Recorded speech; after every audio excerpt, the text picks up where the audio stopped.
Sí,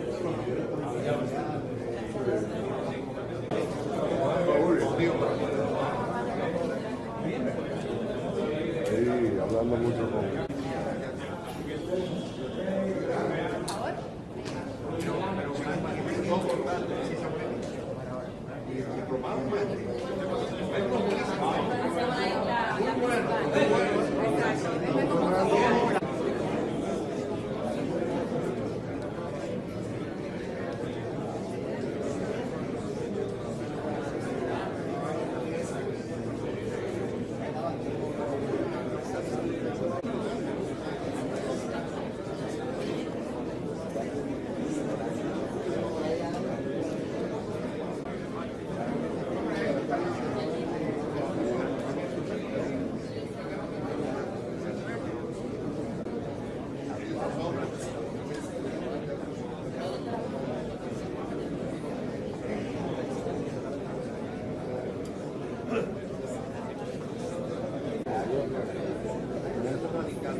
Vamos a salir con otra actividad.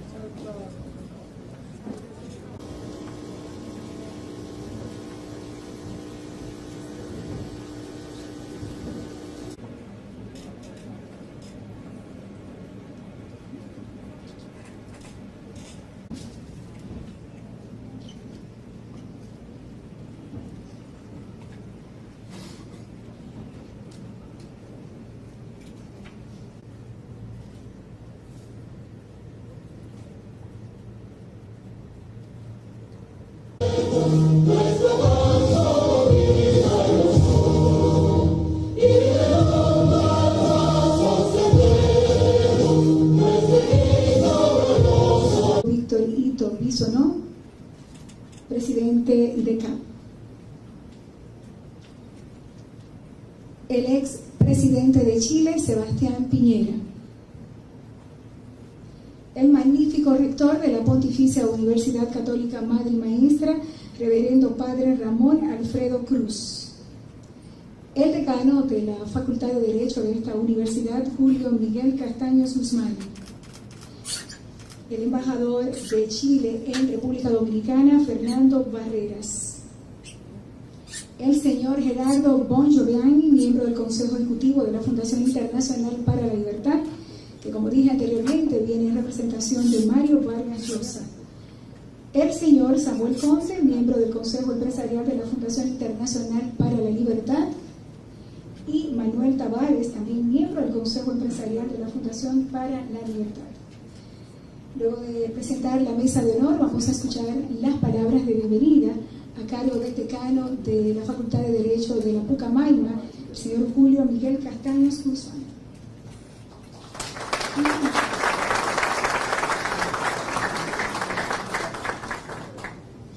Muchas gracias. Muy buenas tardes a todos.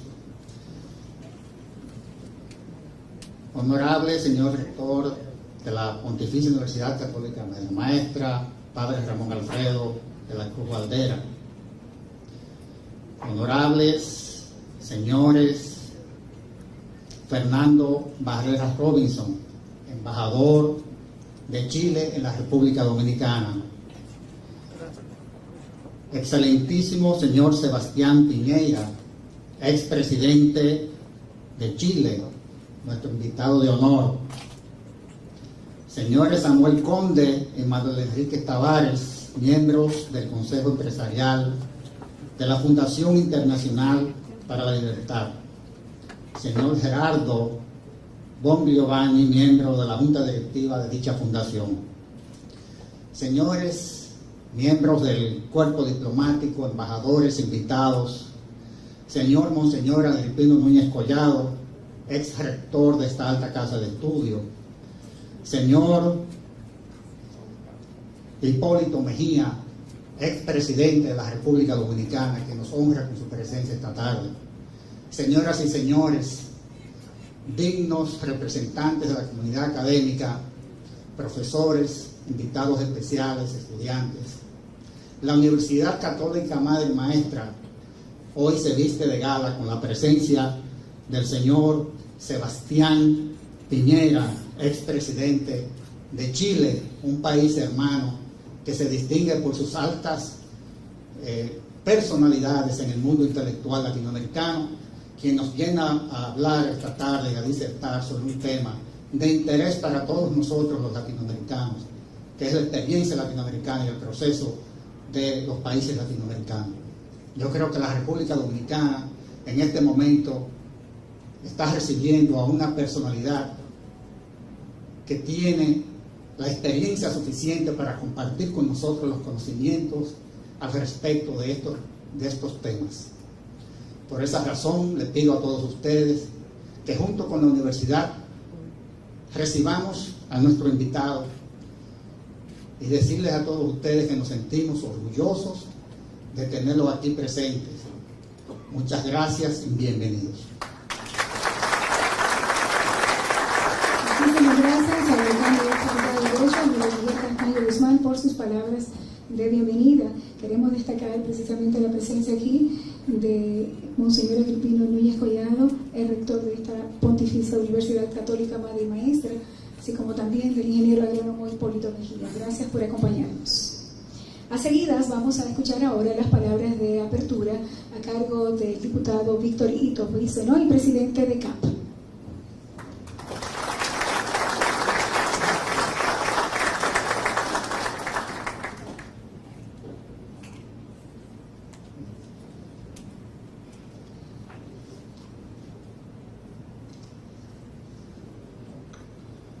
Muy buenas tardes, padre Ramón Alfredo de la Cruz Valdera, rector de la Pontificia Universidad Católica Madre y Maestra, Fernando Barreras, embajador de Chile, Gerardo Bon Giovanni, miembro de la FIL,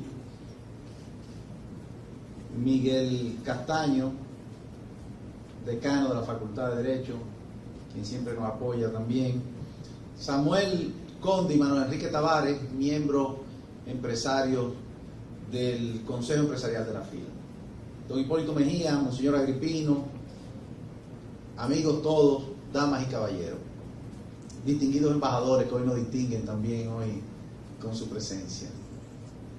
El Centro de Análisis para Políticas Públicas, CAP, cuya presidencia nos honra, como parte de su misión, busca crear conciencia de la necesidad de participar decididamente en una sociedad que avanza vertiginosamente hacia un paradigma social de un mundo global, competitivo y tecnológico.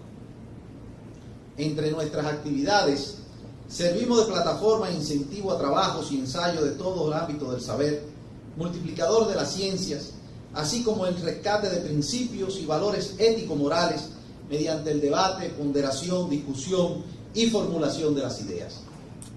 Para ello, mantenemos alianza con importantes redes a nivel internacional, como la Red Liberal para América Latina, RELIAL, la Fundación Félix Naumann, la FAES y la Fundación Internacional para la Libertad, FIL, que preside el Nobel de Literatura Mario Vargas Llosa. Realizamos charlas, foros y conferencias como esta, que es la quinta que realizamos junto con la Pucamaima, luego de haber tenido como invitados expositores a Martín Krause, PhD argentino, quien presentó el Índice de Calidad Institucional Internacional, el doctor Diego Arria, es presidente del Consejo de Seguridad de la ONU, quien nos habló sobre el impacto social del derecho internacional, el afamado escritor colombiano don Plinio Puleyo Mendoza, que elaboró sobre el auge y la caída de los partidos políticos en la región, y hace 2 meses tuvimos aquí a un chileno también, el doctor Cheire, Juan Emilio Cheire, del Centro de Estudios Internacionales de la Pontificia Universidad Católica de Chile, quien nos habló del sistema electoral de ese país. Como podrán ver, nuestra relación con Pucamaima ha sido de vasta actividad, tanto, y aprovechamos la ocasión para agradecerle a Monseñor Agripino Núñez Collado, y seguiremos cultivándola, y eso a partir de hoy con este primer evento en la rectoría de don Freddy, el nuevo rector. Hoy estaremos tratando sobre el desarrollo para el área de América Latina y tenemos como invitado a una persona de amplia experiencia en este tema y que además representa a un país con el que los dominicanos tenemos importantes lazos de amistad, como es Chile.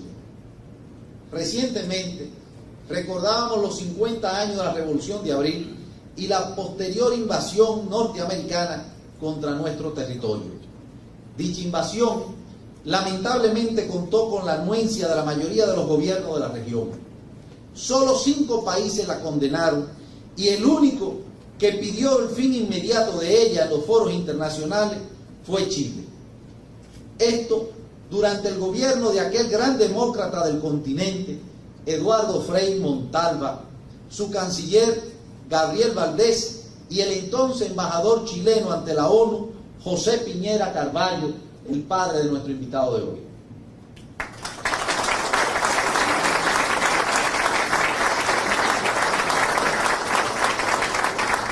Los vínculos con Chile se han ido fortaleciendo y hoy vemos cómo es el segundo mercado del ron dominicano. Uno de nuestros principales productos de exportación es precisamente hacia ese país del Cono Sur. En materia de desarrollo humano, la admiración que sienten los dominicanos, al igual que con el resto de la región hacia Chile, es apreciable. Dicha admiración, debido a indicadores como el desempleo, en solo 6% según la Organización Internacional del Trabajo, la OIT. Su posición como el primer país latinoamericano en superar la barrera de su desarrollo al colocarse en un ingreso per cápita que supera los $20.000 según la Organización para la Cooperación y el Desarrollo Económico. Son lecciones de que el desarrollo está al alcance de todos si seguimos los valores institucionales que de esta manera reiterada han mostrado resultados a nivel mundial. Valores que otros países de la región ya siguen y hoy vemos con una vibrante alianza del Pacífico que muestra lo mejor del espíritu emprendedor latinoamericano. Presidente Piñera, como presidente del CAP es un honor recibirlo en Santo Domingo y como dominicano un gran lujo el poder escuchar sobre su experiencia encaminando su país hacia aquel destino que todos aspiramos para el nuestro. Agradecemos a la Pucamaima nuevamente por el espacio y a los empresarios que dieron su apoyo para que este evento sea posible. A los aquí presentes y en especial a los jóvenes, a aquellos que quizás aún sienten ambivalencia por los asuntos políticos, que escuchen con atención las palabras de una persona que luego de lograr sus mayores éxitos en la actividad privada, tomó la decisión de sacrificarse para aportar a su país. Muchas gracias. Muchísimas gracias, don diputado Víctor Bisonó, presidente de CAP, por sus palabras de apertura en este acto. Bien, continuando ahora, vamos a recibir al señor Gerardo Bongiovanni, miembro del Consejo Ejecutivo de la Fundación Internacional, quien tiene a cargo la presentación de la conferencia.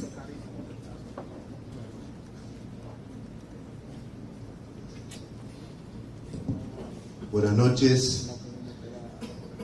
En nombre de la Fundación Internacional para la Libertad, su presidente Mario Vargas Llosa y su patronato, es un gran placer estar aquí esta noche acompañándolos. La FIL fue creada en el año 2002 con el objetivo de promover los valores de la democracia, la libertad y la empresa privada, valores tan centrales para el ser humano, pero muchas veces tristemente relegados en América Latina. Es yo diría una triple alegría estar aquí hoy. Primero por estar en este país, ¿no? Como tantos jóvenes argentinos y sudamericanos, yo vine a mis 20 a República Dominicana en busca de sus playas, de la amabilidad de su gente, y la pasé muy bien, por supuesto. Y después estuve muchos años, es casi imposible no pasarla bien a los 20 años en Dominicana, ¿no? Después estuve muchos años sin venir y volví hace poco, ya de la mano del CAP, de Ito Bisonó, y me encontré con un país cambiado, mejor, pujante, con mucha expectativa, con mucho futuro, así que realmente muy grato estar aquí en Dominicana. En segundo término, es grato estar acompañando al CAP, el Centro de Análisis para las Políticas Públicas, que lidera nuestro amigo Ito Bisonó, con el acompañamiento de otros amigos como Samuel Condi y Manuel Tavares, que también están con nosotros en la FIL, porque tenemos mucha admiración, mucho afecto y sobre todo tenemos una gran expectativa por el futuro del CAP. Estamos convencidos que este think tank, y la FIL está formada por think tanks de toda América Latina, va a tener un rol muy importante en el futuro, no solo de Dominicana, sino también de Centroamérica y el Caribe, y seguramente esta conferencia esperemos que marque un hito. Así que felicitaciones, Ito, felicitaciones a los amigos de CAP por el trabajo que vienen haciendo. Y finalmente me pidieron que dijera algo del presidente Piñera. Bueno, la verdad es que uno podría estar horas hablando para presentarlo, solo 2 o 3 cosas. Él es ingeniero industrial de la Universidad Católica de Chile, estudió luego en Harvard, un empresario exitosísimo, como todos saben, y luego incursionó en la política. Claro, el primer hecho que se conoce cuando uno mira el currículum de Piñera es que en el famoso plebiscito del 88 él votó que no, él se opuso a la continuidad de Pinochet, pero yo le escuché decir alguna vez a Piñera que bueno, que eso ya estaba, que no había que recordar tanto eso porque él miraba al futuro y así lo hizo como presidente. Fue entonces, ingresó a la política, fue senador, fue presidente del Senado, fue candidato a presidente en 2005 y presidente de Chile a partir del año 2009. Ya ven, fue un académico destacado, estudió en Harvard, un empresario muy exitoso, un político que llegó a lo máximo que puede aspirar una persona en su país, ser presidente justamente de Chile. Creo que lo único que le faltó, y esto es para los futbolistas, ¿no? Como somos los argentinos chilenos, es sacar campeón de América el Colo-Colo, pero seguramente en algún momento se pegará y lo logrará. Pero bueno, ¿qué decir de un presidente que recibió el gobierno y que casi simultáneamente vivió una de las peores catástrofes, uno de los terremotos, el quinto, si no estoy mal informado, más grave en la historia del mundo desde que se miden, y tuvo que afrontar esa terrible destrucción, que luego debió afrontar en las calles manifestaciones de estudiantes, algunos de ellos muy exaltados? Me tocó presenciar algunas de esas manifestaciones. Eran miles y cientos de miles de estudiantes que desfilaban en las calles desafiando las políticas del gobierno y que sin embargo terminó su mandato, entregó su gobierno a la siguiente presidente, habiendo generado 1 millón de empleos, habiendo mejorado Chile en todos los índices, esos 10 o 12 índices que hay, económicos, políticos, institucionales y sociales, mejor de lo que lo había recibido. Es decir, yo creo que de Sebastián Piñera puede decirse eso, que creo que sería el mayor elogio a cualquier político, que dejó un país mucho mejor que el que recibió. Yo quiero, para terminar esta breve presentación, agregar otra cosa que siempre me ha llamado la atención, desde la primera vez que me tocó hablar con él hasta recién cuando veníamos en el auto para aquí, que el presidente Piñera es un estadista realmente, de los pocos que hay en América Latina. Él siempre está anticipado a los problemas y mirando los temas en términos de futuro. Yo recuerdo cuando a los pocos días de recibir Mario Vargas Llosa el premio Nobel, fuimos hacia Chile y él hizo un discurso en el aniversario de otro think tank muy querido, Libertad y Desarrollo, y él hablaba de la trampa de los países de ingresos medios. Yo nunca había escuchado ese concepto, ¿no? Pero revelaba el problema que tienen los países que crecen y que llegan a un nivel y que después caen en lo que algunos llaman la crisis del éxito u otros problemas que los paralizan. Y bueno, todo el tiempo le hemos escuchado desde entonces hablar de temas de educación o del tema de la igualdad con una profundidad que creo yo, si en América Latina tuviéramos un puñado de líderes de esta característica, nuestro continente estaría mucho mejor. Así que es un gran placer presentar a Sebastián Piñera. Les pido que lo escuchen con atención porque seguramente se van a ir luego con ideas y propuestas muy atractivas.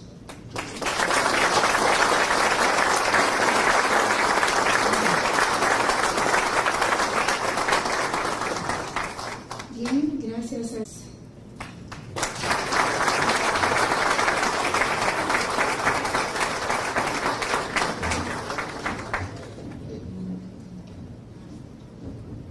Gerardo Bongiovanni, que Colo Colo fue campeón de la Copa Libertadores, tal vez antes que él naciera. Y sin... Bueno, quiero saludar con mucho cariño al señor rector, al señor ex rector, que son los anfitriones que nos han invitado, por supuesto a tres grandes amigos que nos han atendido con un cariño entrañable: el diputado Ito Bisono, Samuel Conde y Manuel Tavares. Saludar al embajador de Chile, que está con nosotros presente, al decano de esta facultad y por supuesto a Gerardo Bongiovanni, que hace una labor formidable a través de la Fundación Internacional por la Libertad, para que la libertad, que es algo tan preciado y tan querido, pero que tiene una paradoja. Es como el aire. Cuando respiramos, no echamos de menos el aire. Cuando nos sentimos asfixiados, muchas veces es tarde para poder reaccionar. Lo mismo pasa con la libertad. La libertad tiene enemigos formidables. Y cuando vivimos en libertad, sentimos que no es necesario defenderla. Y cuando perdemos la libertad, muchas veces, muchos países y muchos pueblos han constatado que es tarde para poder defenderlo. Y por eso yo quisiera empezar esta presentación, que tiene que ver con los desafíos, las oportunidades, los riesgos que enfrenta América Latina en este mundo nuevo en el cual estamos viviendo.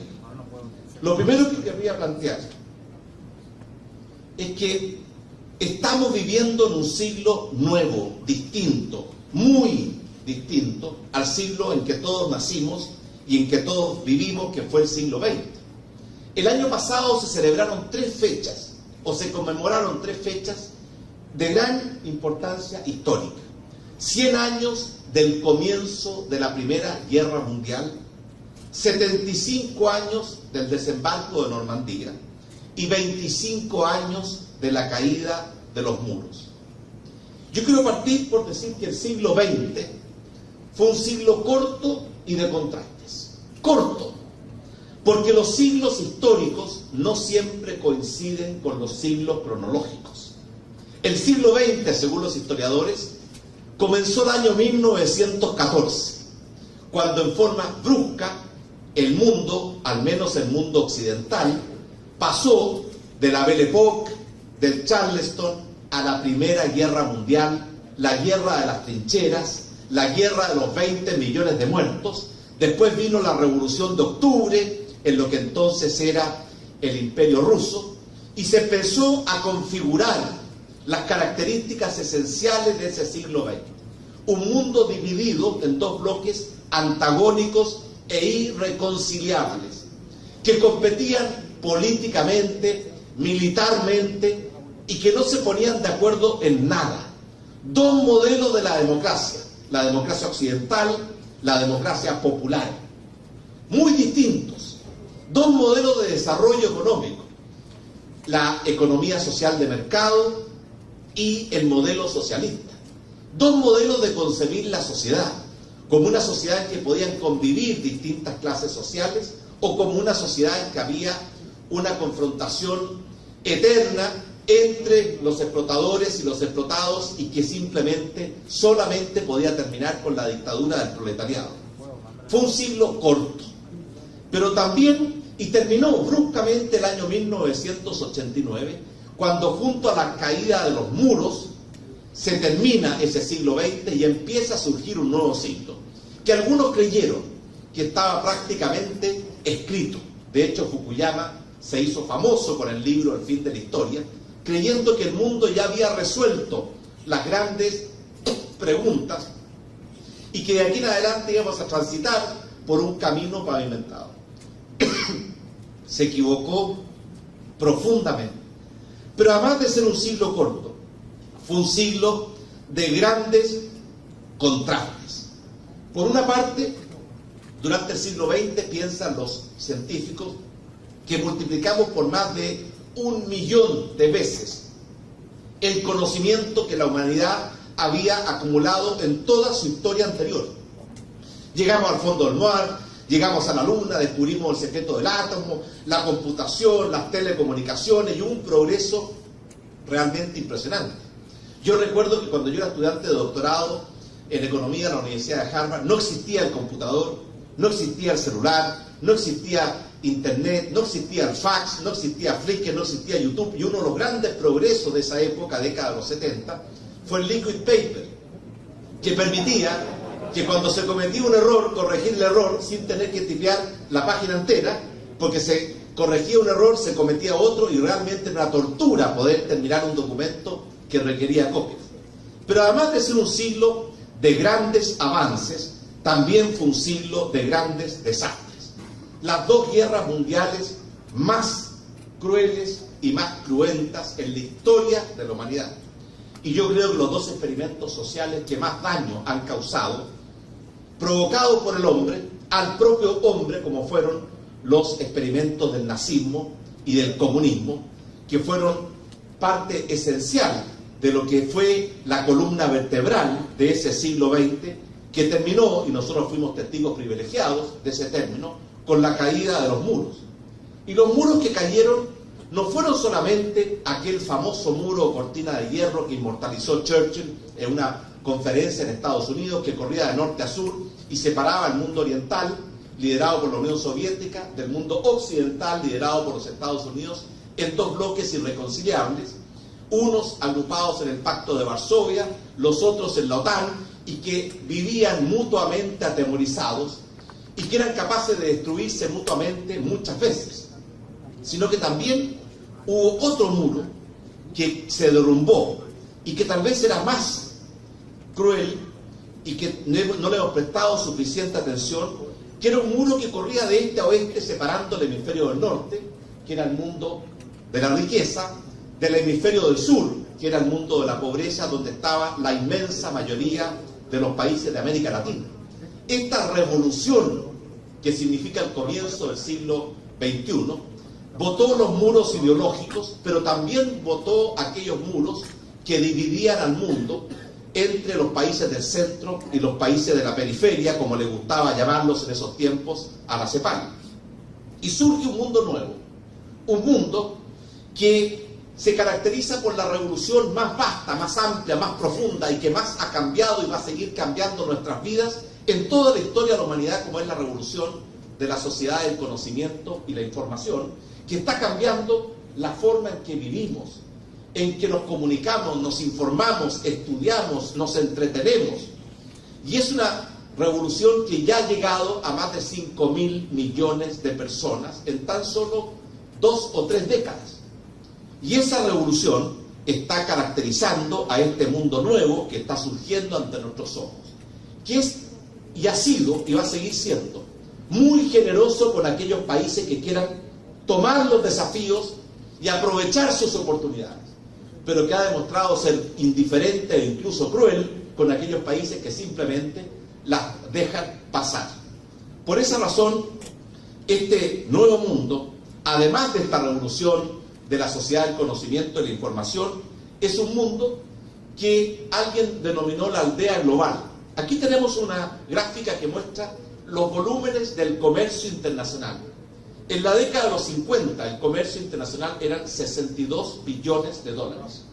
Se multiplicó por 100 hasta el año 2000 y se ha triplicado en los primeros 13 años de este siglo nuevo, y eso es una tendencia que va a continuar.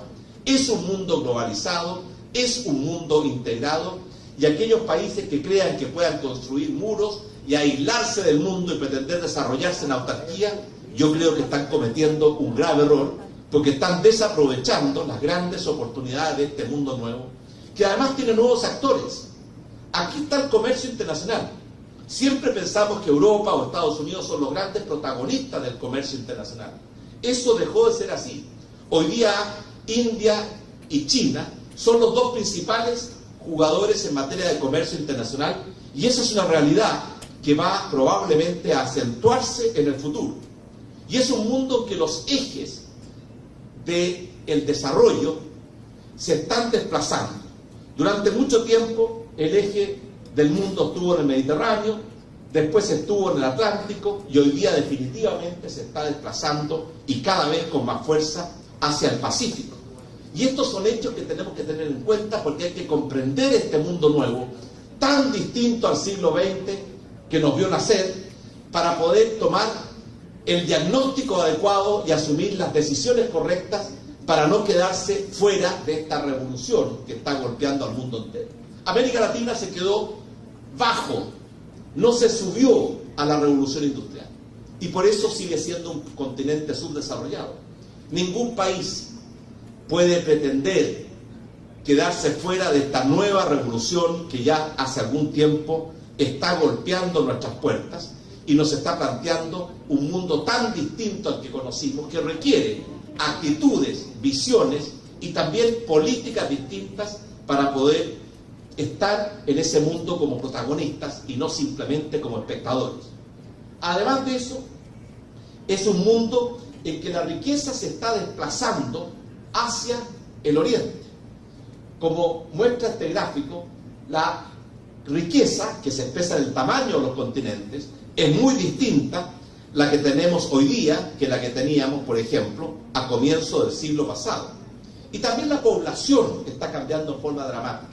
Por ejemplo, África y Asia, que representaban 2/3 de la población a mediados del siglo pasado, van a representar más del 80% de la población, y estas son las proyecciones de CELADE, antes que termine este siglo, configurando nuevamente un cambio radical en el mundo que conocemos.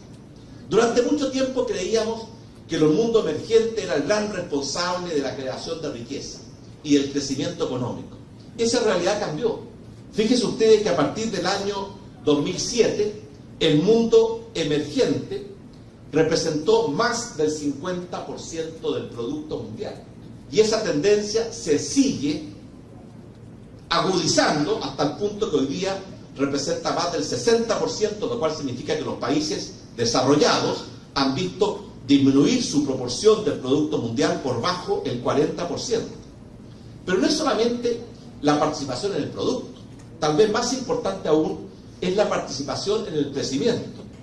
En la década o los 15 años entre el 80 y el 95, el 2/3 del crecimiento lo explicaban los países desarrollados.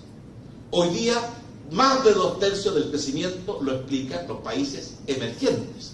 Y por tanto, este es un mundo muy distinto a aquel que conocimos y en el cual nacimos.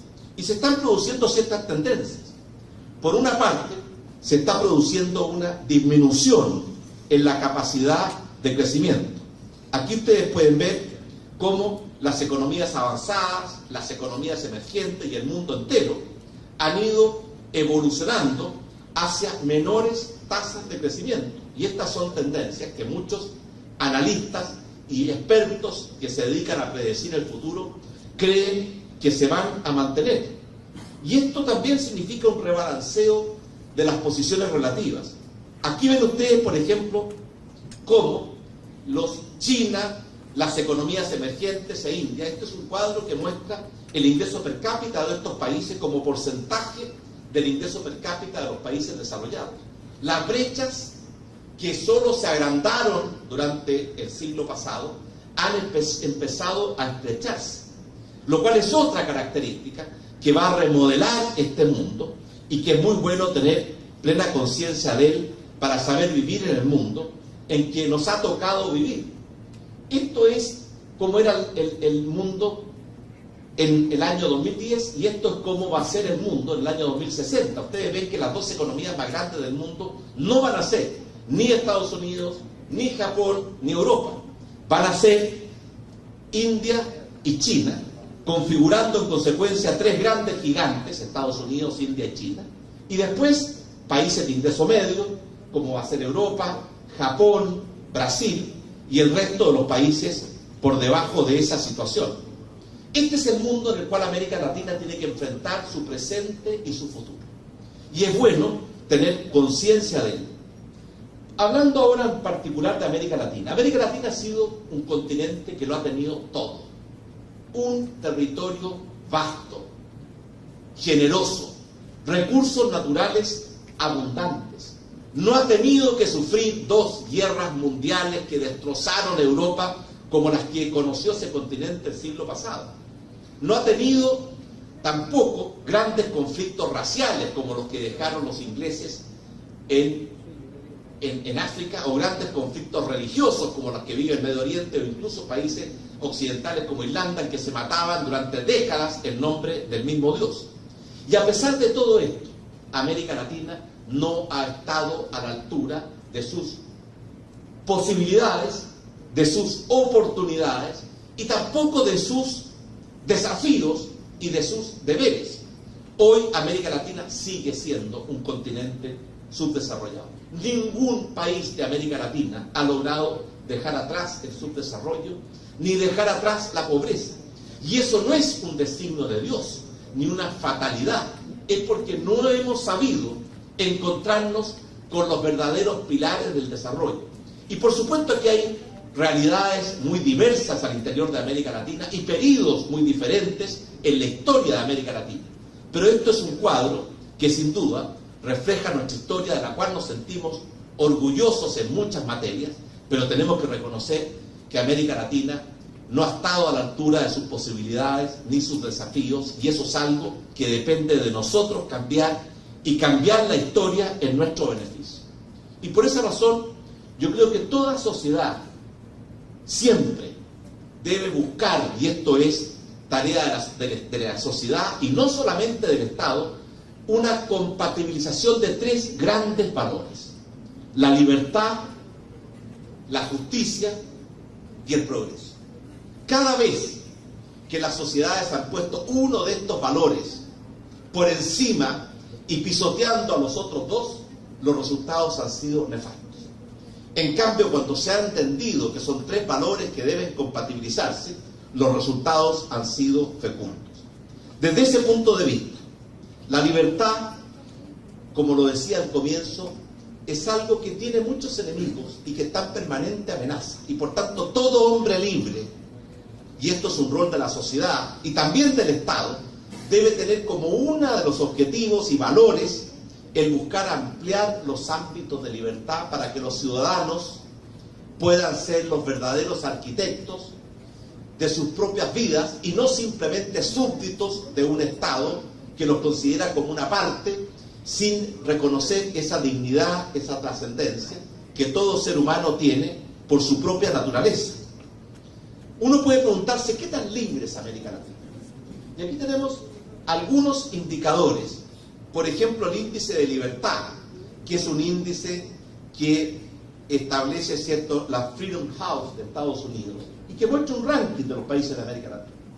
Ustedes ven, hay una tremenda diversidad en cómo esta institución, Freedom House, mide los grados de libertad dentro de América Latina.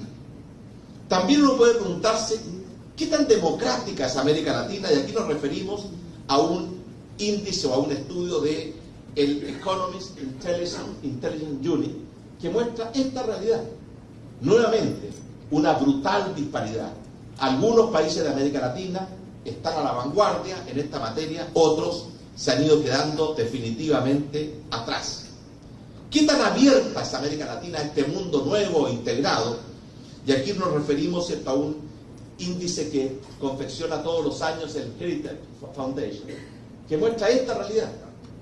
Algunos países, ¿cierto?, son países integrados a este mundo nuevo, y otros países son países que se resisten a reconocer esta nueva realidad y piensan que construyendo muros que los separen del mundo y en una política de autarquía van a alcanzar el desarrollo. Una segunda pregunta que podemos hacernos es: ¿qué tan justa o cómo son los criterios de equidad, de justicia al interior de nuestro continente? Y uno lo puede medir de muchas maneras.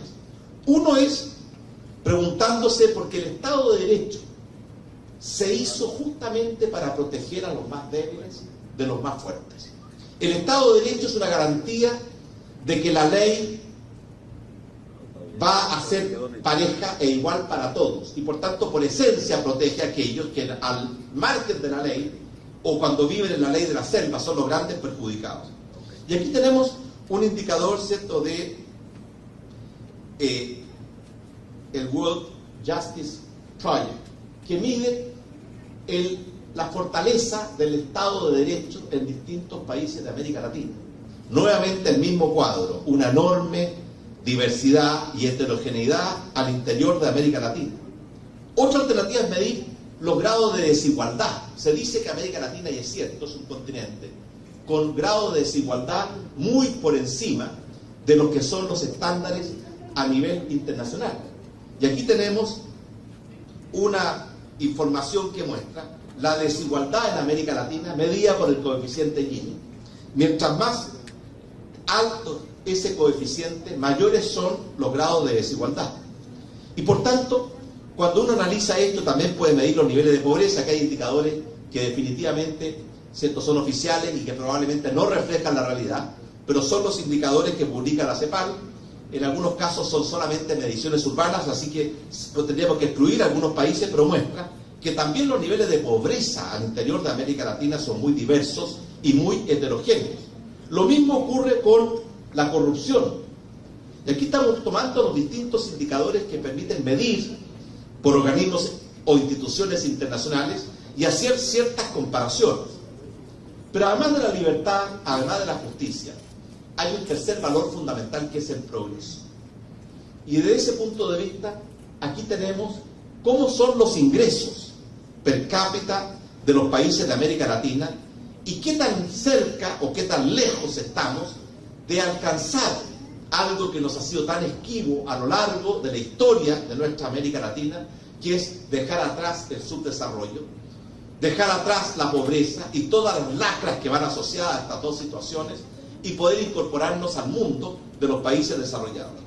Aquí vemos que nuevamente encontramos una tremenda heterogeneidad, lo mismo con otros indicadores, como por ejemplo competitividad global o los mejores países para hacer negocios, que son índices de organismos internacionales que se hacen o comparan a la inmensa mayoría de los países del mundo. O por ejemplo, una calificación que hace la revista Economist del mejor país para nacer, o la CEPAL en cuanto al nivel de desarrollo humano que tenemos en los distintos países. Y vamos viendo esta tremenda heterogeneidad, pero también en promedio América Latina se ha ido definitivamente quedando atrás.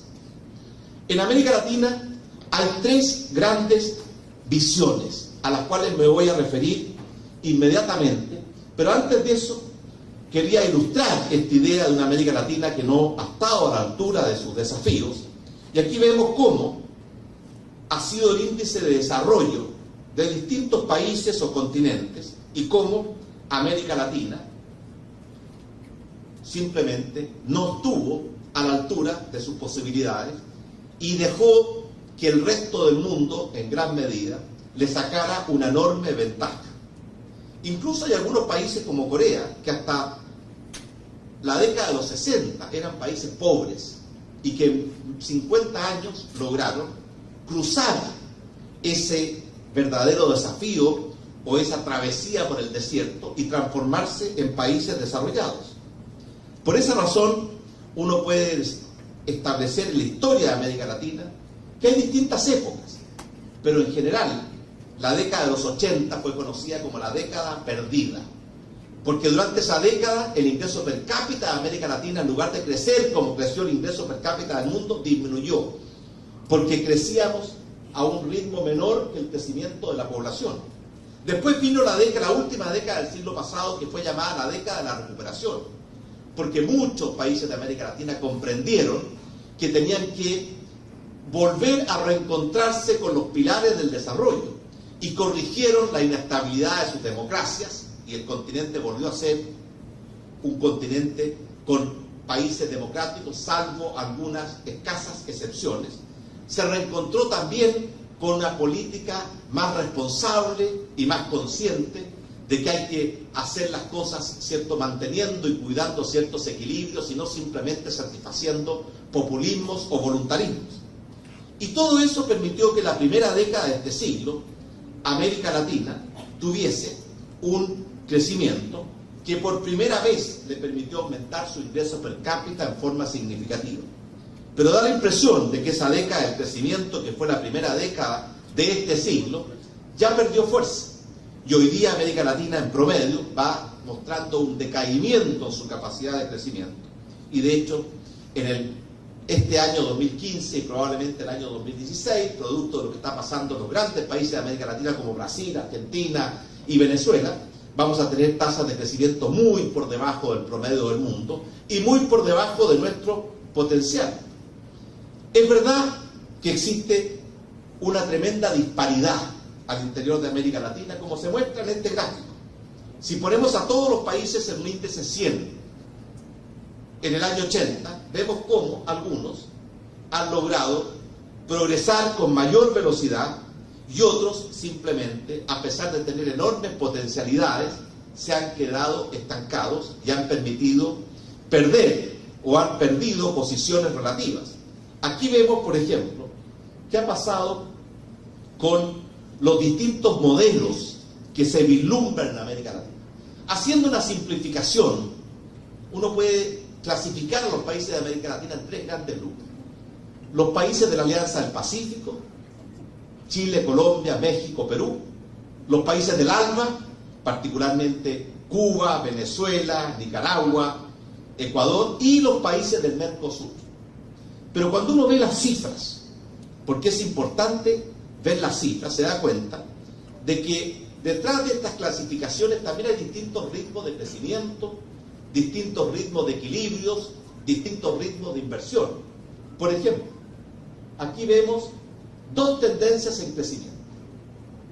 Muy distinto la capacidad de crecer que ha demostrado en estos años recientes la Alianza del Pacífico con respecto al Mercosur.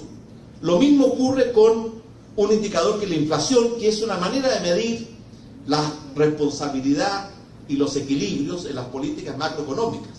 Vemos aquí también que hay dos tendencias en materia de inflación y también dos tendencias en materia de inversión, como nos muestra este cuadro. Algunos países, en general, América Latina ahorra e invierte poco, pero algunos países están teniendo caídas muy significativas en su ritmo de inversión y, en consecuencia, comprometiendo gravemente su desarrollo futuro. Y por esto, yo quisiera plantear que América Latina enfrenta grandes desafíos.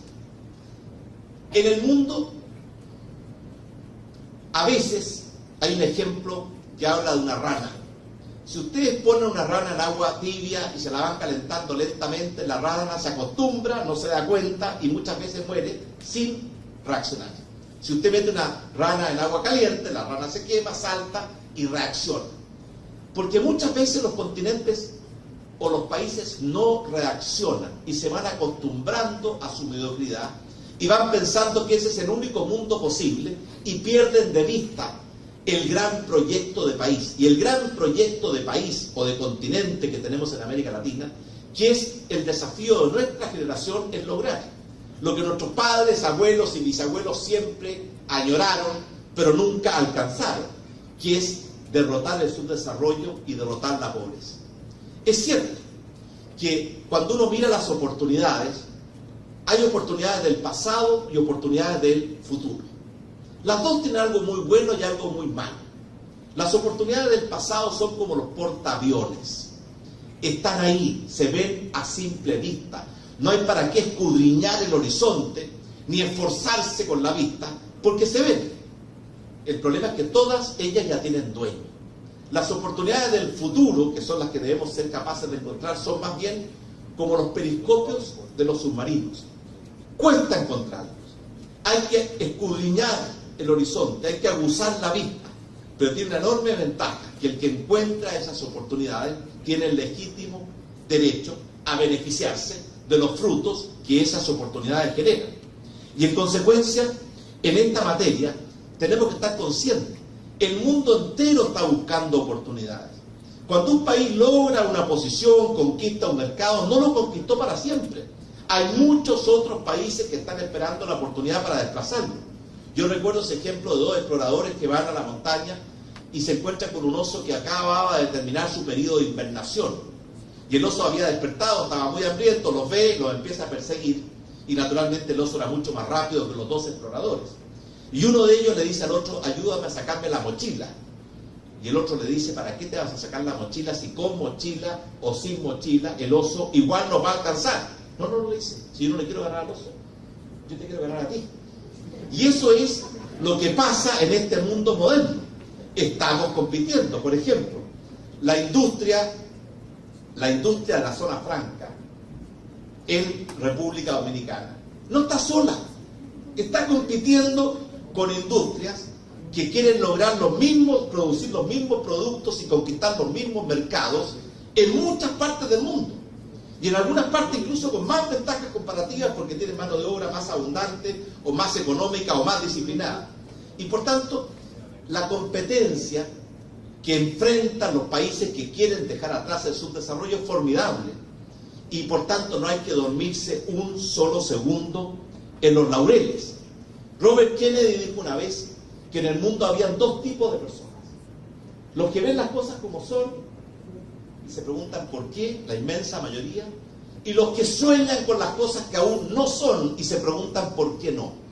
Y yo siento que en nuestra América Latina cada vez más requerimos ese segundo tipo de personas que está buscando esos periscopios, que está buscando esas nuevas oportunidades, que quiere cambiar el rumbo y el ritmo de la historia para poder dejar atrás una historia de subdesarrollo y pobreza que ha sido la historia de América Latina. Durante mucho tiempo, América Latina se divorció o se separó de los pilares tradicionales que explican o explicaban el desarrollo de los países. La literatura de la década de los 60, los 70 y los 80 decía que había tres pilares fundamentales, son muchos más. Primero, tener una democracia estable, que dé certeza, que permita mirar el futuro, que permita no agotarse con la lucha permanente del día a día y del corto plazo. Y eso permitía a los países mirar hacia adelante y por tanto poder programar, planificar sus pasos a seguir. Un segundo pilar era tener una economía social de mercado. La democracia estable significa muchas cosas. Significa democracia verdadera, el que no estén cautivados los poderes por los grupos de presión, que exista Estado de Derecho, que exista libertad de expresión, que exista alternancia en el poder, que exista independencia de los poderes del Estado. En muchos de nuestros países, incluso hoy día, esas características no se dan. Pero además de esa democracia estable, había un segundo pilar que era tener economías libres, abiertas, competitivas, integradas, y no economías en que el Estado terminaba por asfixiar la principal riqueza y motor de progreso que tiene la humanidad, que es la inteligencia, la libertad, la creatividad, la capacidad de emprender, la capacidad de innovar de los seres humanos. Y finalmente, también había un tercer pilar, que era tener ciertos equilibrios macroeconómicos y no pretender que podían derogar la ley de gravedad simplemente con un decreto ley. Bueno, América Latina durante mucho tiempo se divorció de estos tres pilares y teníamos democracias no estables, muchos gobiernos militares que cuando terminaban daban orígenes a democracias débiles que a corto andar tropezaban, y eso fue la historia de muchos países de América Latina durante buena parte del siglo XX. Tampoco teníamos economías verdaderamente libres, abiertas, competitivas. Había una tendencia a un Estado que asfixiaba la iniciativa individual, que muchas veces, ¿cierto?, pensaba que solo el Estado podía ser el gestor del crecimiento y el desarrollo, en circunstancias que en ninguna parte de ninguna experiencia en el mundo ha permitido que ese modelo muestre frutos exitosos, como lo demostró por lo demás la caída del Imperio Soviético. El Imperio Soviético no cae porque los tanques de Patton llegaron hasta Moscú, como muchos quisieron al término de la Segunda Guerra Mundial. Cae porque la gente que lo conoció y lo vivió en carne propia, llega un momento en que dijo, basta con un sistema que suprime la libertad, que suprime el progreso y que tampoco logra mayores niveles de igualdad. Sin embargo, yo pienso que América Latina aprendió la lección y en cierta forma hoy día tenemos democracias más estables, economías más libres, más abiertas y más respeto por los equilibrios económicos.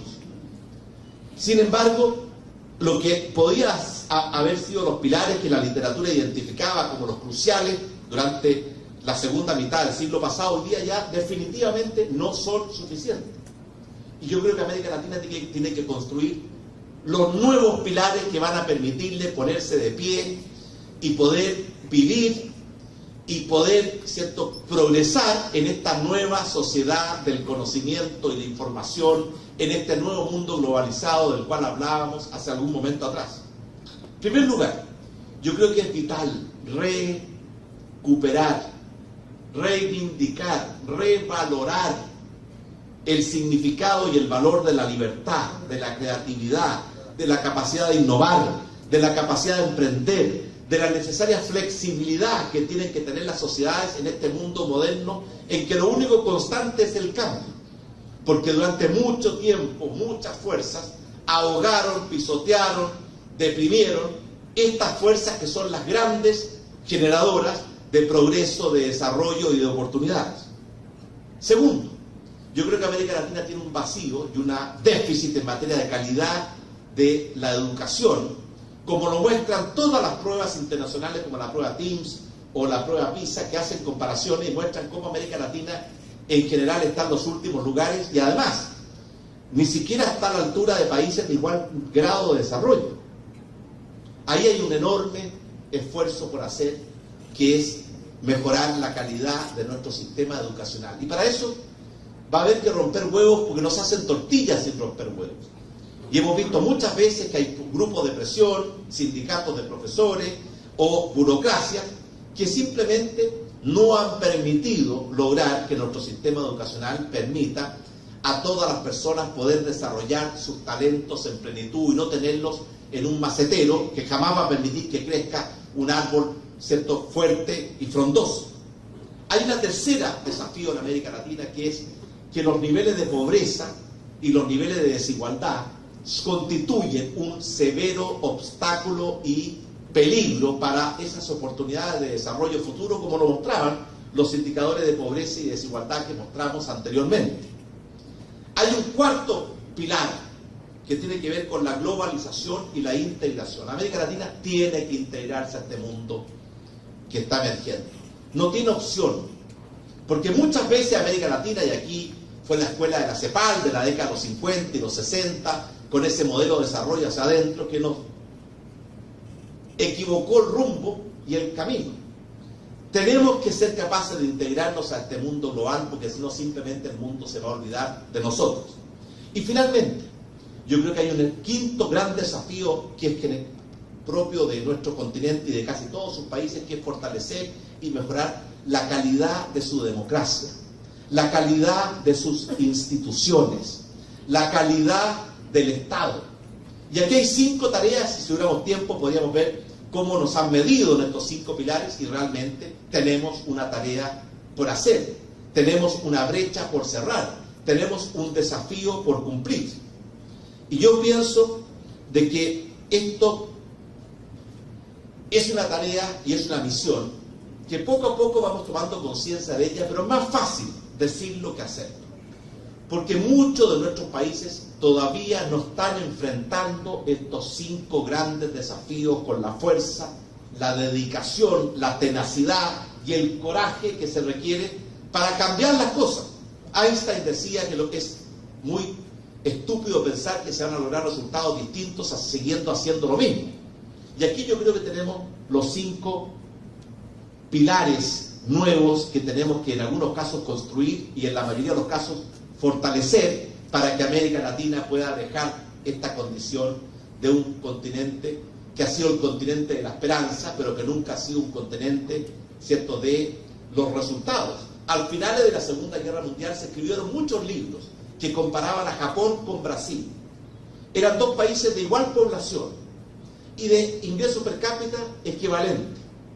Uno era un país, ¿cierto?, sin recursos naturales, una isla destrozada por la guerra, con crisis política, etc. El otro era un país continente lleno de oportunidades. Y por tanto, la literatura se inclinó por decir que en esa comparación el país que tenía las grandes oportunidades era Brasil. Y sin embargo, la historia no validó esa predicción, por dar solamente un ejemplo. Y hablaba recién, ¿cierto?, de la trampa de los países de ingreso medio. ¿Saben ustedes cuántos países que eran subdesarrollados en la década de los 60 lograron hacer la travesía del desierto y ser países desarrollados hoy en día? Se cuentan con los dedos de una mano. Singapur, Taiwán, Corea del Sur y unos pocos más. Hong Kong. Ninguno en América Latina. ¿Por qué? Porque existe la trampa de los países de ingreso medio y da la impresión que esa trampa es particularmente peligrosa para el espíritu latino.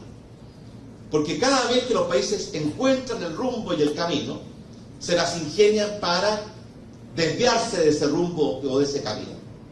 Algunos hablan del malestar del éxito o de creer que llegaron antes de tiempo. Todos los que son montañistas saben que la segunda parte en la escalada de una montaña es la más hermosa, la más desafiante, pero también la más difícil y la con mayores obstáculos. Y en América Latina da la impresión que muchos países que se acercaron al desarrollo, y podríamos decir, por ejemplo, Argentina, estaba entre los 5 países más ricos del mundo a comienzos del siglo pasado. O que Venezuela era uno de los países, ¿cierto?, de mayor ingreso per cápita y muy cerca del desarrollo hace tan solo algunas décadas. Y sin embargo, algo pasa, y a eso se ha referido la literatura sobre la trampa de los países de ingreso medio, de que no logramos perseverar en ese esfuerzo. Y a corto andar nos desviamos del camino o nos preocupamos solamente de cómo distribuimos y no de cómo generamos la riqueza. Y por eso muchos países que se han acercado a un umbral de desarrollo se han quedado estancados, y en el caso de América Latina, los que más se han acercado son los que más han retrocedido. Y esa trampa de los países de ingreso medio se refleja, por ejemplo, en esta gráfica.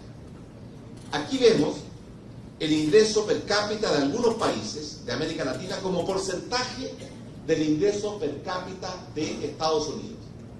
Yo les decía que Venezuela llegó a tener un ingreso per cápita equivalente al 85% del ingreso per cápita de Estados Unidos en la década de los 60. Vean ustedes dónde está hoy día. Y ahí ven otros países, no es bueno, ¿cierto?, hacer demasiadas comparaciones, pero también es bueno ver cómo otros países como Corea del Sur, Singapur y Hong Kong, que tenían ingresos per cápita muy inferiores a lo de los países de América Latina, hoy día se acercan al 100% o incluso superan el ingreso per cápita promedio de los Estados Unidos. Y finalmente, el camino al desarrollo nunca ha estado pavimentado. Siempre ha sido un camino lleno de obstáculos y lleno de dificultades.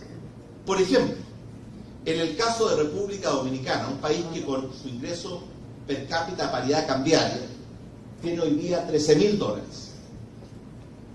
¿Cuánto tiempo le falta para ser un país desarrollado y alcanzar el umbral que separa al mundo desarrollado del mundo del desarrollo según el Banco Mundial, que hoy día son $24.000. Depende a qué ritmo crezca. Si crece al promedio que está creciendo en términos per cápita América Latina en los últimos 2 años, ese es un proyecto para el año 2075. O sea, no es un proyecto para nosotros. Es para nuestros hijos, y viendo algunos rostros aquí, para algunos nietos de los que están aquí presentes.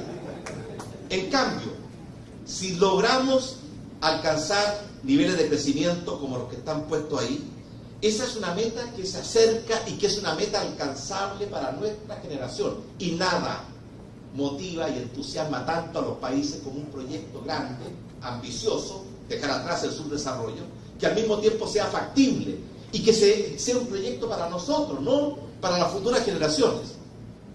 Porque al fin y al cabo, los países son un poco como las bicicletas. No basta con tomar el manubrio e ir sorteando las piedras. Hay que pedalear. Porque si uno no pedalea, la bicicleta pierde velocidad. Si pierde velocidad, pierde estabilidad y muchas veces se cae. Y en América Latina, muchas veces pensamos que el crecimiento es un tema que solamente interesa a los ministros de Economía, a los ministros de Finanzas o a los economistas. En circunstancias que el crecimiento económico es un factor fundamental y tiene una connotación moral. Habiendo tanta pobreza, no podemos renunciar al crecimiento económico porque es el principal instrumento para luchar contra la pobreza y para crear oportunidades y para generar ingresos fiscales que permitan al Estado cumplir las labores fundamentales que debe cumplir en toda sociedad. Y por eso yo querría plantear que el desarrollo de los países es como una posta, pero también es como una garrocha. Es como una posta desde el punto de vista que cada uno construye sobre la base de lo que hizo el gobierno anterior o la generación anterior y tiene por meta y objetivo entregarle al próximo gobierno o a la próxima generación un país mejor, mucho mejor que el que recibió. Y eso es propio del trabajo de posta, del trabajo en equipo, como se ve aquí. Estamos sin sonido. This one, here comes Usain Bolt. He has the baton. It's Bolt versus Brian Bailey. And Usain Bolt is moving away. And Jamaica retain their title. En la última Olimpiada, Jamaica, un país de 2-3 millones de habitantes, le ganó la posta 4% masculina y femenina y la posta 4x400 masculina y femenina a los Estados Unidos.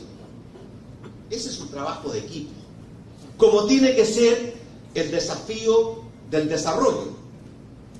Pero no basta solamente con un trabajo de equipo en que seguimos haciendo lo mismo. Lo que tiene que hacer América Latina hoy día es darse cuenta de que no ha aprovechado sus oportunidades ni su potencial y que tiene que dar un gran salto adelante. Y una buena forma de ilustrar esto es un salto maravilloso que hizo Elena Isinbayeva cuando ganó, ¿cierto?, el salto con garrocha en las Olimpiadas de Moscú.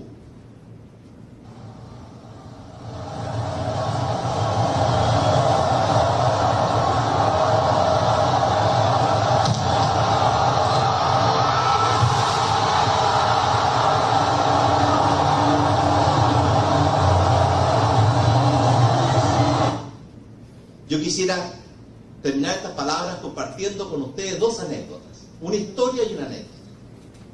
La historia, o primero la anécdota. Cuando yo estaba terminando mis estudios de doctorado en la Universidad de Harvard, teníamos la oportunidad de invitar a un personaje. Y el curso discutió y decidimos de invitar en esa oportunidad a quien en esa época, década de los 70, era un empresario petrolero de Texas que se consideraba el empresario o el emprendedor o el hombre más rico del mundo. Algo equivalente tal vez a lo que haríamos hoy día con Bill Gates o con Steve Jobs si estuviera vivo. Y él vino, tenía 93 años. Poco después de darnos esa conferencia, se murió. Y yo recuerdo que él, con la voz entrecortada, contestó la pregunta: ¿cómo hizo para ser el hombre o el empresario más grande del mundo? Y él dijo: muy sencillo. 3 principios básicos. Siempre me levanté muy temprano en la mañana Siempre trabajé muy duro durante el día y descubrí petróleo. Bueno, todos nos reímos, le dijimos, oiga, viejito, ahórrese las 2 primeras y denos la receta para cómo descubrir petróleo. No, dijo, no. Si yo a lo largo de mi vida he aprendido que estas 3 cosas no son independientes. Levantarse temprano es la actitud, las ganas, la voluntad, la sana ambición de hacer las cosas bien. Trabajar duro durante el día es el esfuerzo, la tenacidad, la capacidad de resistir la frustración. De hecho, en el libro del Génesis, ya están esos principios, el libro del Génesis, que es el primer libro del Antiguo Testamento, Dios le dice al hombre 2 cosas. Primero le dice, creced y multiplicaos y dominad la tierra con vuestro trabajo y con vuestra inteligencia. Una invitación a participar del proceso de la creación, a dominar la tierra con el trabajo y con la inteligencia. Lo que muestra, sin duda, la parte más atractiva del desafío de la vida humana. Pero en ese mismo libro Dios le dice al hombre, te ganarás el pan con el sudor de tu frente, recordándonos que el camino no es un camino pavimentado y que está lleno de obstáculos. Y yo siento que, volviendo a ese gran empresario, que él decía algo que por lo más se lo escuché alguna vez a un gran golfista, ¿cierto? Que se llama Tiger Woods, de diciendo, ¿cómo tú tienes mucha suerte de dejar la pelota a 30 centímetros del hoyo golcito? Mientras más entreno, mejor suerte tengo. Y lo que nos decía Getty es que las 3 cosas no eran independientes, que el que se levantaba más temprano tendía a tener mejor suerte, y que el que trabajaba más duro también tendía a tener mejor suerte, y la suerte que hacía era buscarla y no esperarla. Era el mensaje simple que nos transmitía, ¿cierto?, este señor. Y dentro de esto mismo la historia. Cuenta la historia de que un señor feudal va caminando, a caballo, cerca de Colonia, y en los alrededores de Colonia se encuentra con 3 hombres que estaban picando piedras. Y les pregunta, ¿qué están haciendo? El primero responde, yo estoy picando piedras. El segundo le dice, yo me estoy ganando la vida, por lo menos.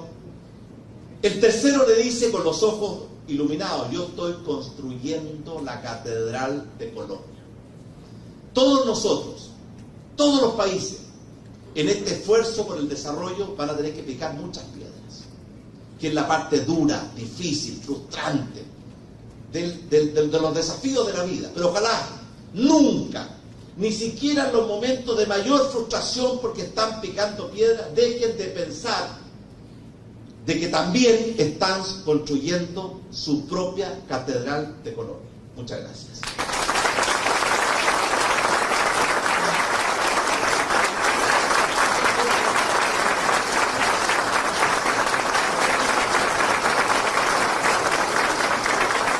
Muchísimas gracias al vicepresidente de Chile, Sebastián Piñera, por esta magnífica conferencia clave para una América Latina desarrollada.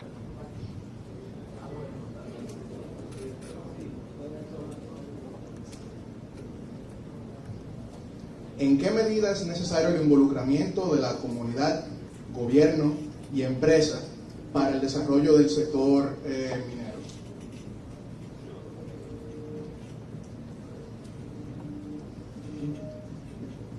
Otra manera de enfocar el continente americano es a través de decisiones. Aquellos países que tienen acuerdos de libre comercio con Estados Unidos y aquellos países que tienen acuerdos con la Unión Europea, los primeros tienen economías abiertas y vinculadas a las cadenas de producción internacionales. ¿De qué manera Chile ha podido aprovechar estos tratados de libre comercio que mantiene con diferentes mercados?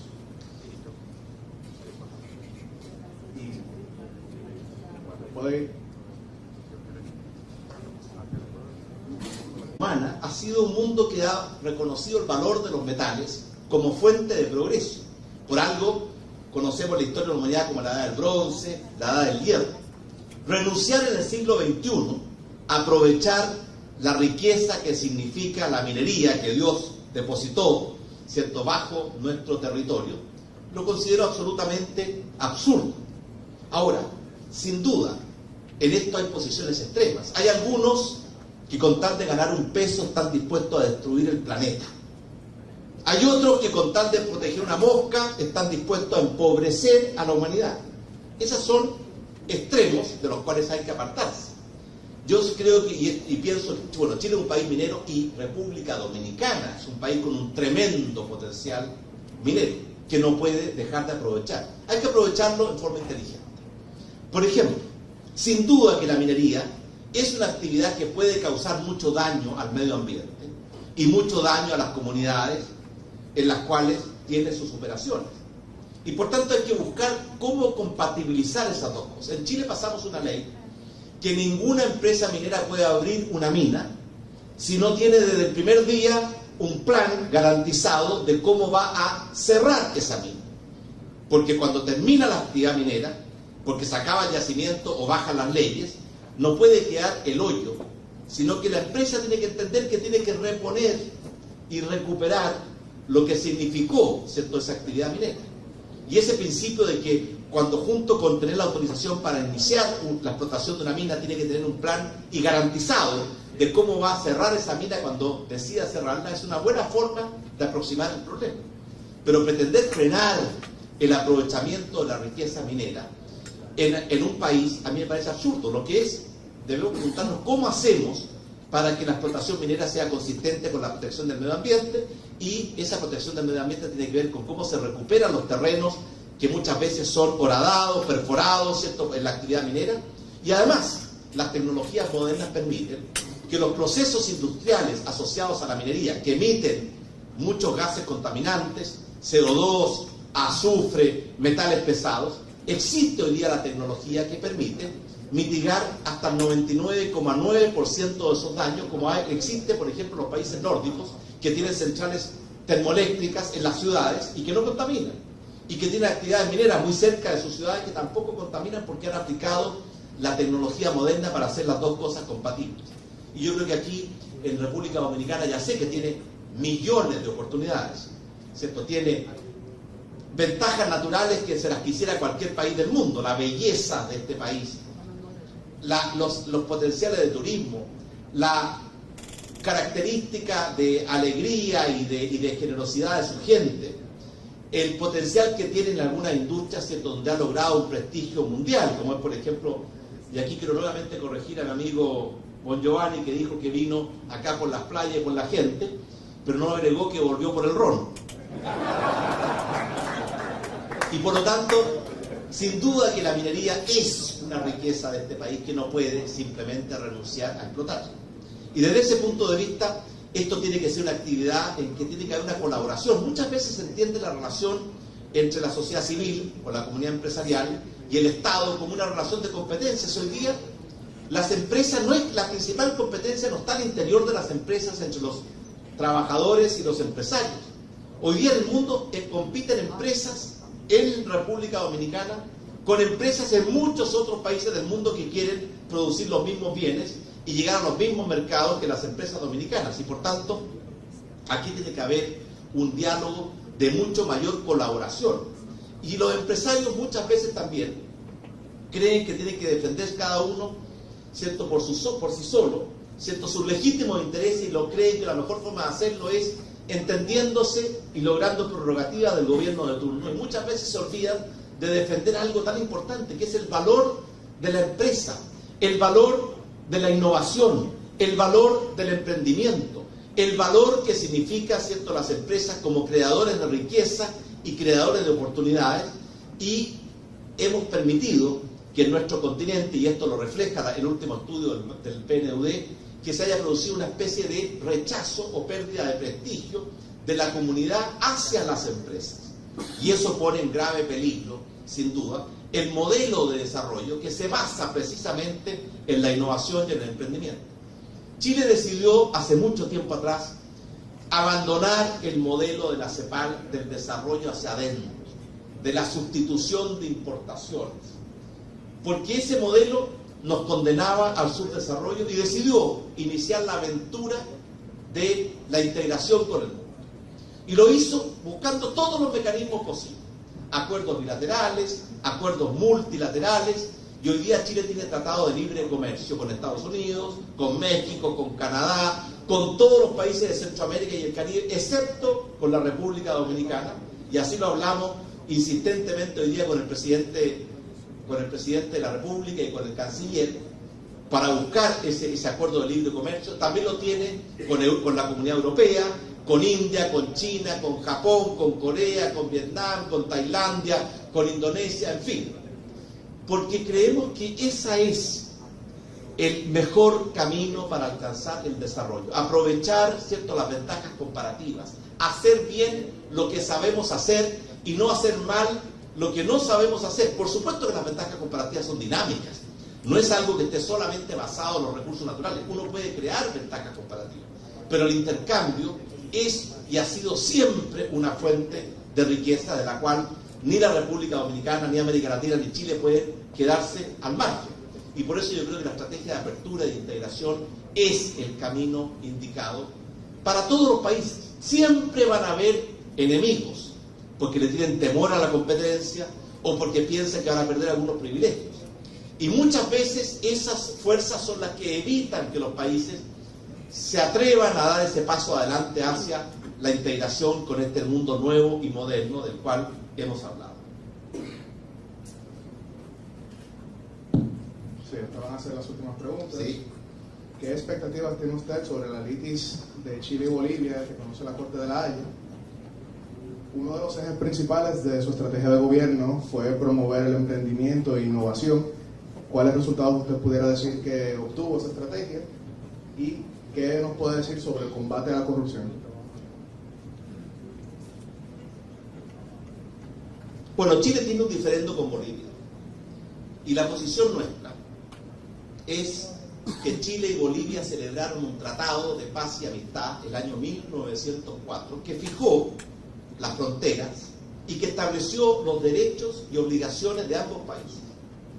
Una de las obligaciones que asumió Chile fue asegurarle a Bolivia ad eternum acceso libre hacia el Océano Pacífico a través de los puertos chilenos. Y de hecho, Bolivia tiene un régimen especial y preferencial de acceso al Océano Pacífico, muy por encima de lo que establece la Convención de Naciones Unidas para los países mediterráneos.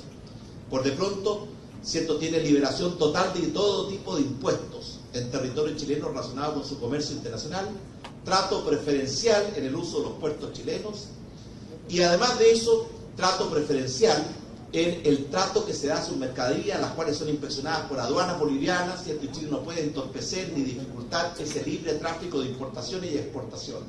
La mejor prueba de ello es que 2/3 del comercio boliviano, que podría salir por los puertos de Brasil, de Argentina o de Perú, salen por los puertos chilenos. Y por lo tanto la posición chilena es que ese tratado se celebró válidamente, está plenamente vigente y por tanto debe ser cumplido y que podemos avanzar naturalmente de común acuerdo, como lo hemos hecho, hemos avanzado mucho más desde los tiempos del Tratado de 1904, estableciendo más mecanismos de integración y más mecanismos para facilitar el acceso de Bolivia a los puertos. Pero pretenderse de que un país puede de forma unilateral desconocer un tratado que fue válidamente firmado y que está plenamente vigente sería desconocer la vigencia del derecho internacional y eso pondría en graves dificultades los límites y las fronteras en prácticamente todo el mundo. Por eso Chile sostiene que los tratados hay que cumplirlos y que naturalmente las partes se pueden poner de acuerdo para ir enfrentando y solucionando los problemas que aparecen, pero ningún país puede en forma unilateral desconocer fronteras que están respaldadas y validadas por un tratado que ya lleva más de 100 años de vigencia y que es el que ha permitido la relación, al igual como ha fijado las fronteras entre muchos otros países. Bolivia perdió 1 millón de kilómetros cuadrados, de los cuales 100.000, ¿cierto?, los perdió con Chile. El resto los perdió con la inmensa mayoría con Brasil, con Argentina, con Paraguay. Y por tanto la respuesta de Chile a Bolivia es que estamos dispuestos naturalmente a avanzar en todos los caminos de colaboración y cooperación, integración económica, cultural, social, seguridad, frontera, pero no estamos dispuestos a, ¿cierto?, sacrificar territorio ni soberanía chilena que están respaldadas por un tratado que se encuentra plenamente vigente. Respecto a empresa e innovación, cuando nosotros llegamos al gobierno, a nosotros nos tocó gobernar una cosa muy breve en tiempos muy difíciles. De verdad, en primer lugar, 10 días antes, Chile sufrió el 5º peor terremoto en la historia conocida de la humanidad, que destruyó 1/3 de nuestra infraestructura. 1 de cada 3 hospitales, 1 de cada 3 escuelas, 1 de cada 3 puentes, 1 de cada 3 embalses, que golpeó el corazón del país, donde vivía el 75% de los chilenos. El costo, el daño que produjo la destrucción en 2 minutos y 50 segundos, lo valorizamos en cerca de 30.000 millones de dólares. Eso es casi el 20% del producto chileno.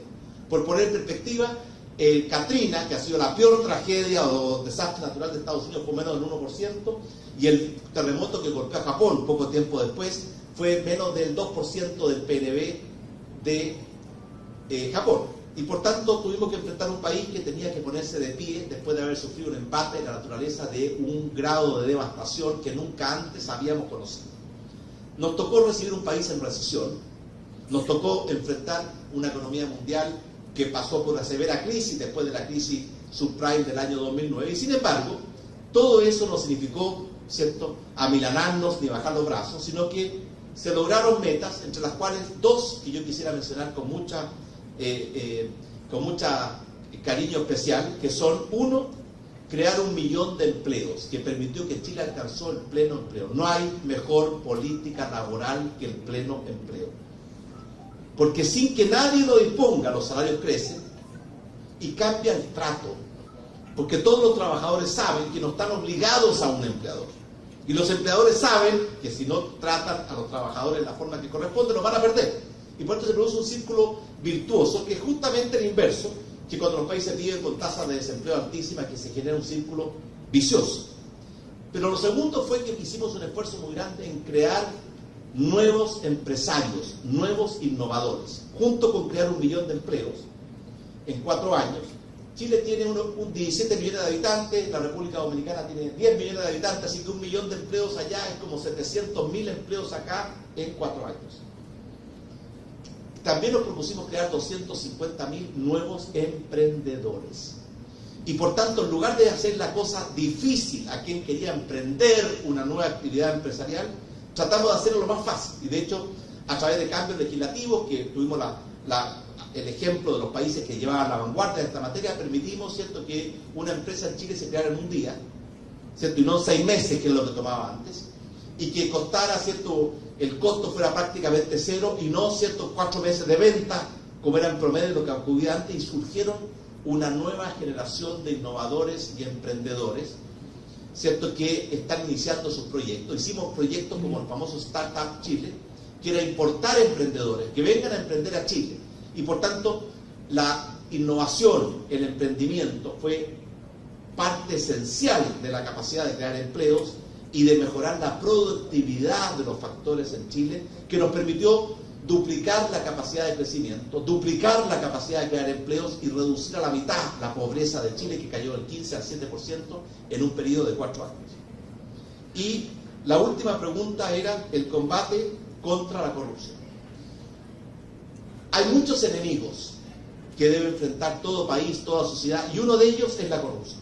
Yo estoy absolutamente convencido que igual como no hay mejor policía que el alumbrado público, ni hay mejor desinfectante que la luz solar, el mejor antídoto contra la corrupción es la transparencia. Cuando la gente sabe que lo que hace se va a conocer, se comporta mejor que cuando piensa que lo que hace nunca se va a conocer. Y por lo tanto establecimos un programa de transparentar la acción del sector público, con mecanismos de transparencia pasiva, que tenían, ¿cierto?, que responder las peticiones de información que hicieran los ciudadanos, y mecanismos de transparencia activa, que tenían que publicar. Y cada vez que se hace una licitación, el ministerio o la oficina pública que hace la licitación tiene que publicar la base de la licitación en forma absolutamente transparente. Todos los posibles postulantes saben las condiciones. Después, cuando adjudica, tiene que publicar las bases de adjudicación explicando cómo y por qué adjudicó a uno y no a otro, y por tanto esos mecanismos de transparencia, que le he dado solamente un par de ejemplos, han sido un gran antídoto, pero nunca va a ser suficiente. Por eso yo creo que la lucha contra la corrupción, que es un verdadero cáncer, porque no solamente destruye valor, sino que además genera sentimientos de rabia, de frustración, de odiosidad, que muchas veces producen daños gigantescos en las sociedades. Es una lucha permanente, igual como la lucha contra el populismo, de la cual nunca vamos a estar libres.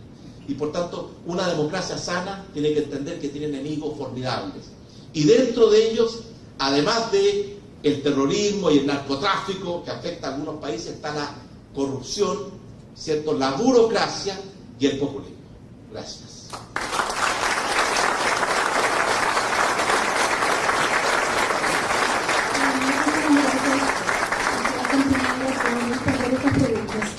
Bien, para finalizar este acto vamos a escuchar ahora las palabras de clausura a cargo del señor Samuel Conde, miembro del Consejo Empresarial de la Fundación Internacional para la Libertad.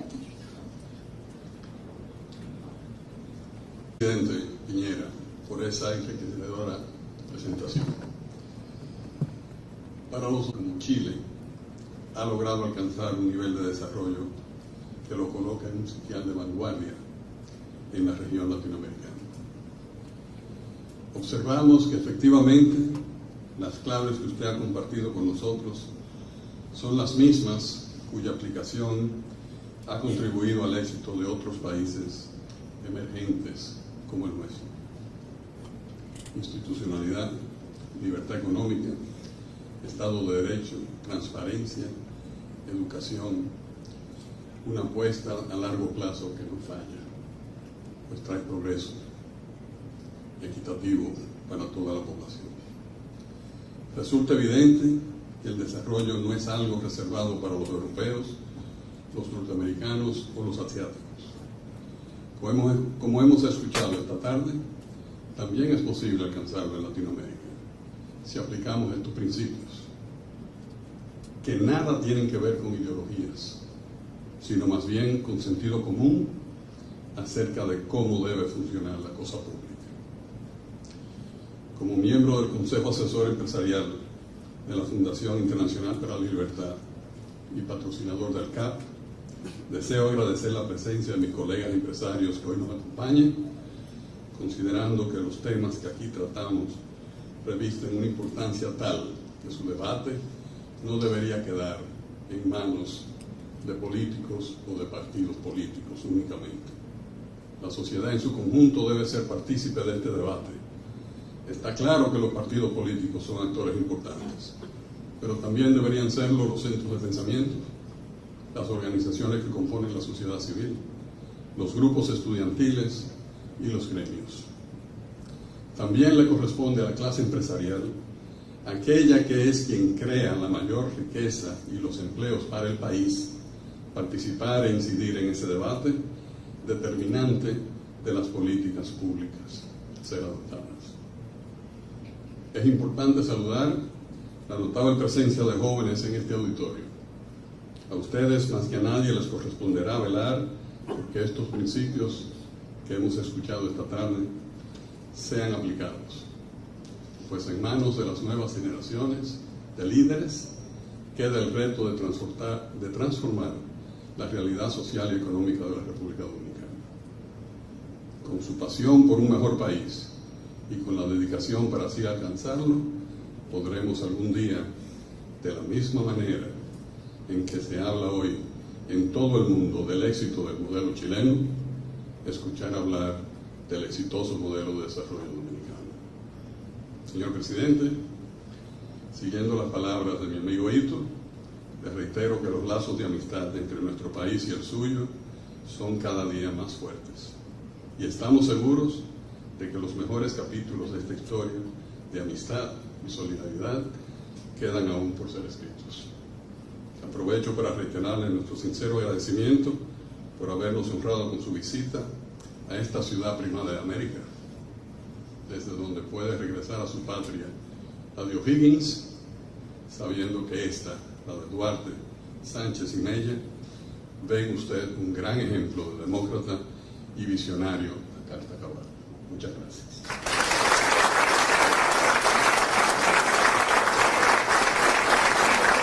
Muchísimas gracias a Samuel Conde, miembro del Consejo Empresarial de la Fundación Internacional para la libertad por sus palabras de clausura esta noche. A todos agradecerles la presencia aquí, reiterarles de nuevo las gracias al expresidente Sebastián Piñera por esa magnífica conferencia, Claves para una América Latina desarrollada. Para mí fue un placer acompañarles, así finalizamos este acto. A todos buenas noches.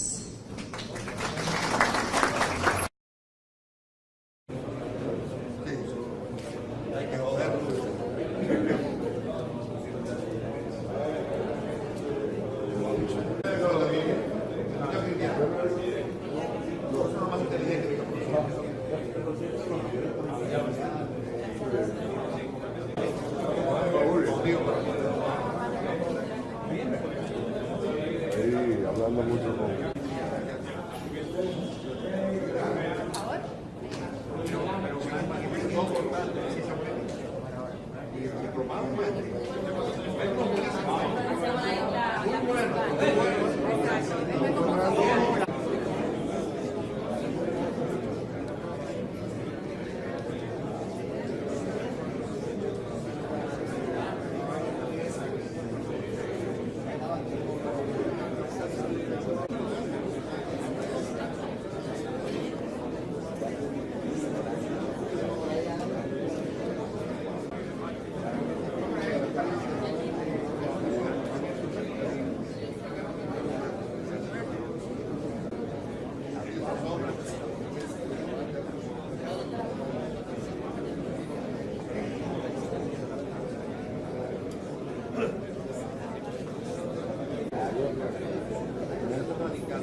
Ok, vamos.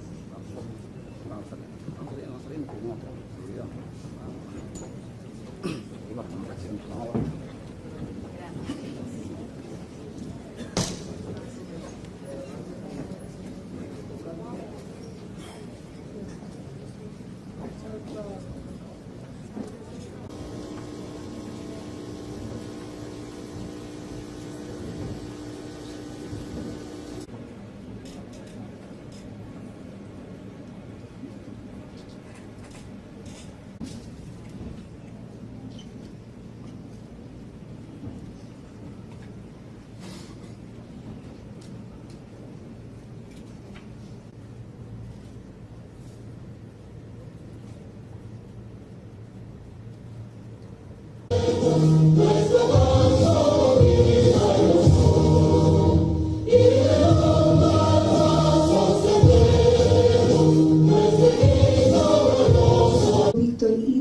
Bisonó, presidente de CAP.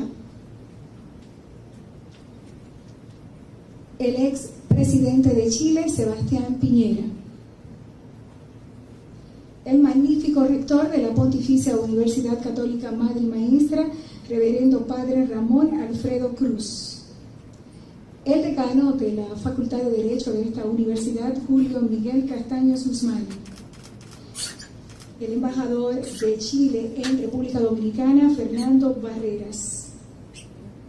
El señor Gerardo Bongiovanni, miembro del Consejo Ejecutivo de la Fundación Internacional para la Libertad, que como dije anteriormente viene en representación de Mario Vargas Llosa. El señor Samuel Conde, miembro del Consejo Empresarial de la Fundación Internacional para la Libertad, y Manuel Tavares, también miembro del Consejo Empresarial de la Fundación para la Libertad. Luego de presentar la mesa de honor, vamos a escuchar las palabras de bienvenida a cargo del decano de la Facultad de Derecho de la Pucamaima, el señor Julio Miguel Castaños Guzmán.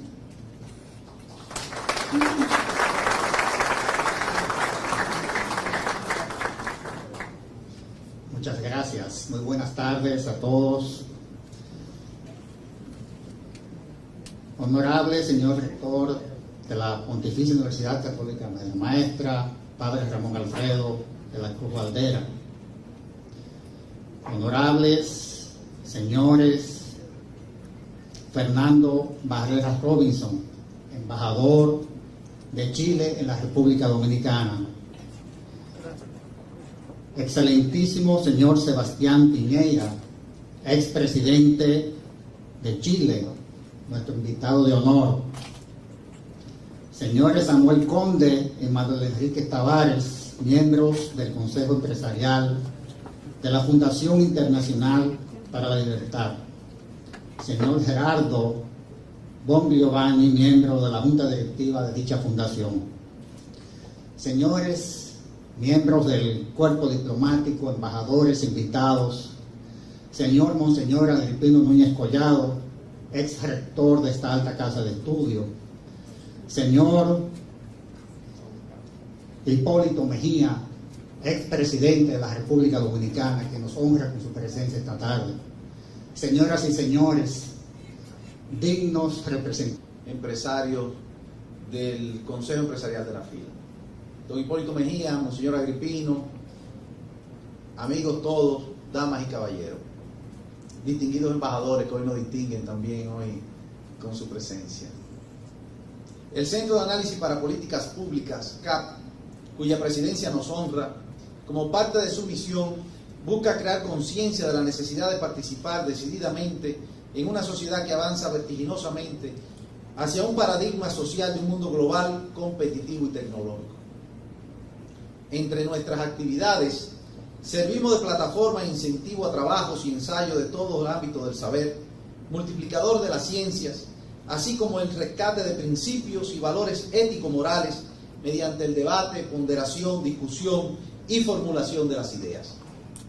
Para ello, mantenemos alianza con importantes redes a nivel internacional, como la Red Liberal para América Latina, RELIAL, la Fundación Félix Naumann, la FAES y la Fundación Internacional para la Libertad, FIL, que preside el Nobel de Literatura Mario Vargas Llosa. Realizamos charlas, foros y conferencias como esta, que es la quinta que realizamos junto con la Pucamaima, luego de haber tenido como invitados expositores a Martín Krause, PhD argentino, quien presentó el Índice de Calidad Institucional Internacional, el doctor Diego Arias, presidente del Consejo de Seguridad de la ONU, quien nos habló sobre el impacto social del derecho internacional, el afamado escritor colombiano don Plinio Puleyo Mendoza, que elaboró sobre el auge y la caída de los partidos políticos en la región, y hace 2 meses tuvimos aquí a un chileno también, el doctor Cheire, Juan Emilio Cheire, del Centro de Estudios Internacionales de la Pontificia Universidad Católica de Chile, quien nos habló del sistema electoral de ese país. Como podrán ver, nuestra relación con Pucamaima ha sido de vasta actividad, tanto, y le aprovechamos la ocasión para agradecerle a Monseñor Agripino Núñez Collado, y seguiremos cultivándola, y eso a partir de hoy con este primer evento, en la rectoría de don Freddy, el nuevo rector. Hoy estaremos tratando sobre representantes de la comunidad académica, profesores, invitados especiales, estudiantes.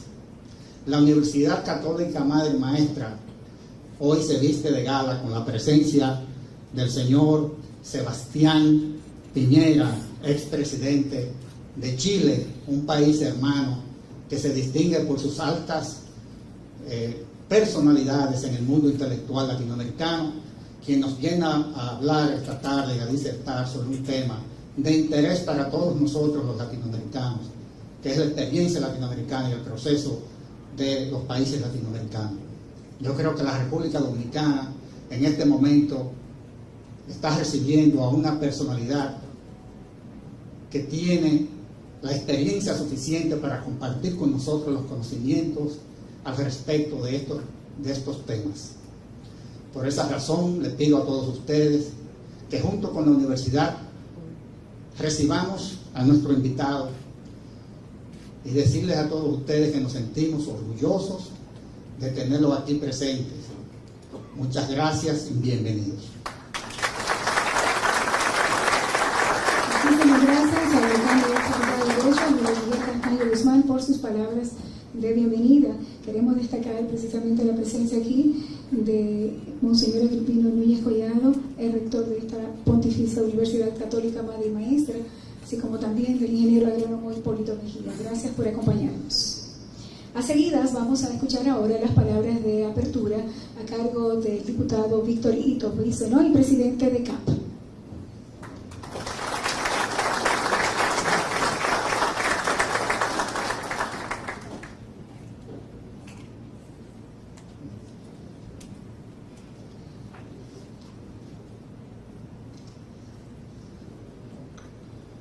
Muy buenas tardes, Padre Ramón Alfredo de la Cruz Valdera, rector de la Pontificia Universidad Católica Madre y Maestra, Fernando Barrera, embajador de Chile, Gerardo Bongiovanni, miembro de la FIL,